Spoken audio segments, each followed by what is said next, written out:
Howdy, folks. Welcome to this week's Ag Report. This week, we have a special guest with us, our Texas Department of Agriculture Commissioner, Sid Miller. We're going to talk a little bit today about the effects of this devastating ice and snowstorm that we have had recently that has covered all counties across the whole state of Texas.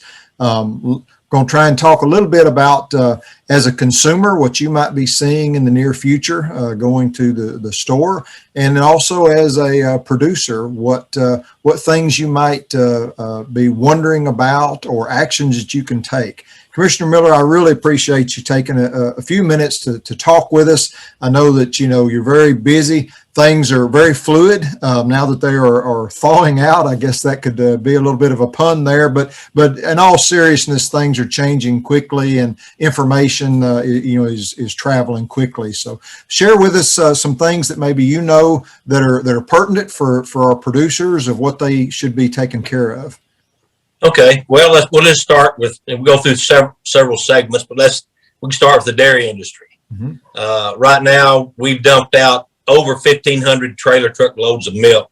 We don't have any place to go with it. The processing facilities are full. Their tanks are full. They can't process any milk.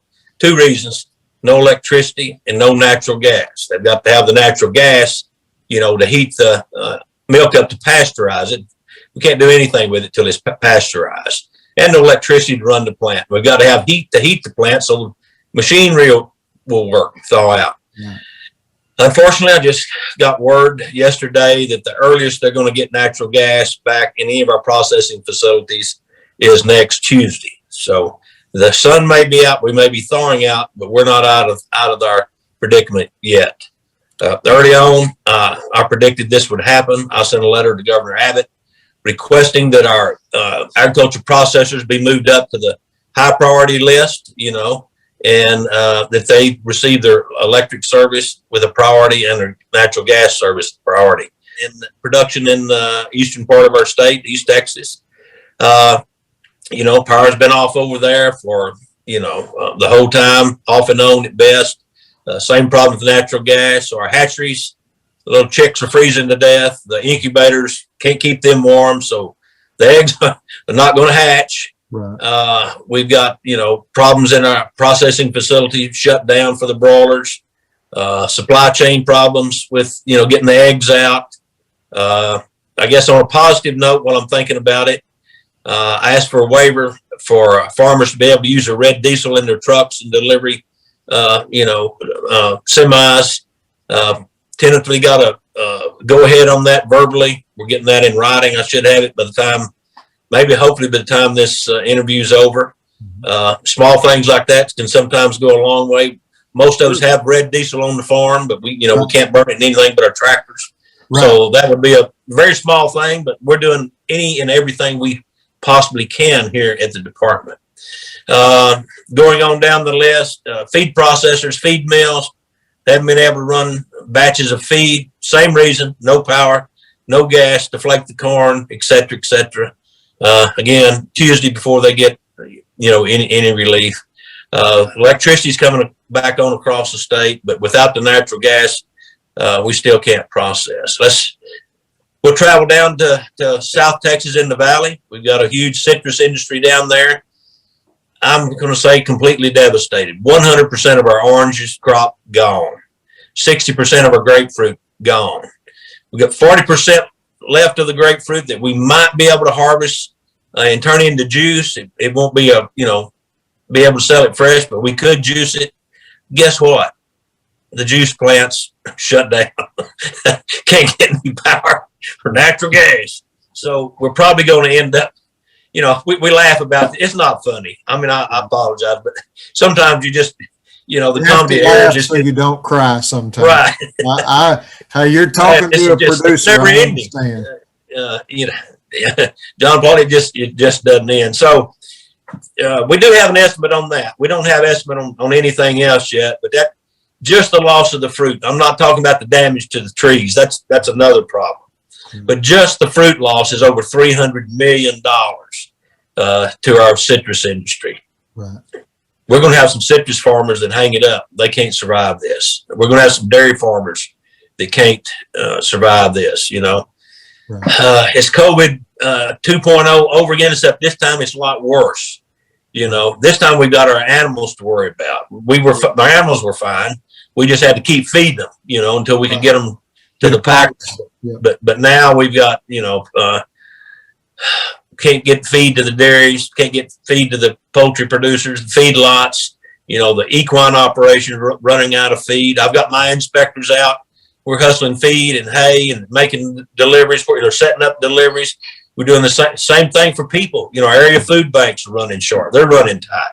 You've seen the long lines on TV at the grocery stores. There's nothing on the shelf. It happened just like I told them it would happen if we didn't prioritize our, processing facilities. So while farmers, again, when it backs up like this, they're going to receive record low prices. Remember, Right. Consumers, guess what? They're going to pay record high prices Right. at the grocery store. It's a supply and demand. We've lived through it before. We just don't like to have to do it again so close to the last time.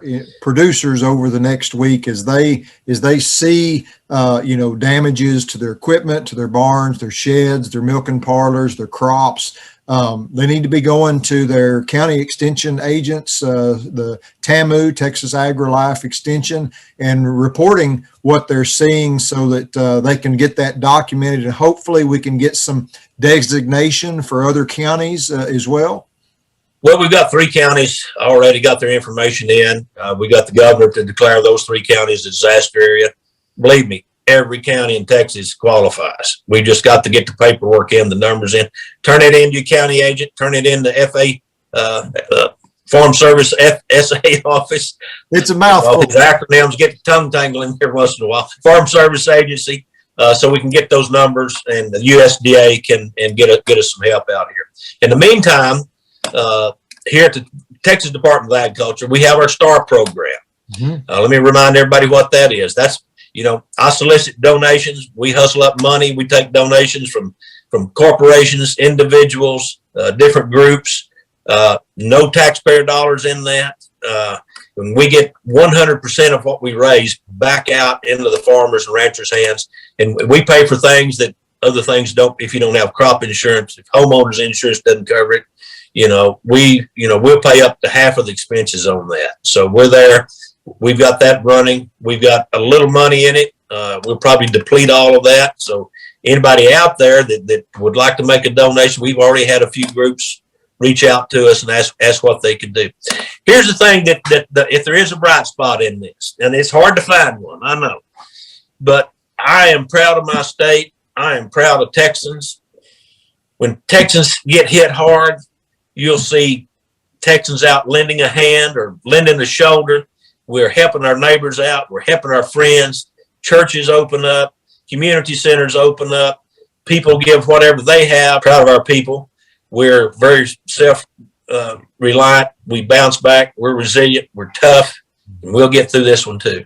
Yep. And I think it's, it's appropriate. The 98% of those that are the consumers, we want to share to them that there are a lot of families, a lot of folks, individuals, that 2% that are producing that food and fiber for everybody else. They've been working diligent and hard, without power, without heat, without water, doing whatever they could to take care of their animals, of their crops. They're doing the best that they can. This was an unprecedented event. There were unprecedented circumstances, but they've really worked hard to try and keep that stuff moving as best they could. Yeah, we're going to be diligent, and so I appreciate you, in all that's going on, taking a few minutes and just kind of talking about the state of agriculture, across our great big state, and what to expect in the coming days and weeks ahead. And we're going to be diligent, like I say, we're going to adapt, do what we need to do to get that food and that produce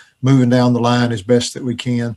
I appreciate your time today, and I hope that y'all stay warm, stay well, enjoy the sunshine. It's Texas. We're supposed to be better days ahead, I think, in the forecast. Thank you. God bless you. We'll get through this. Texans are tough. Yes, sir. Take care. Bye-bye.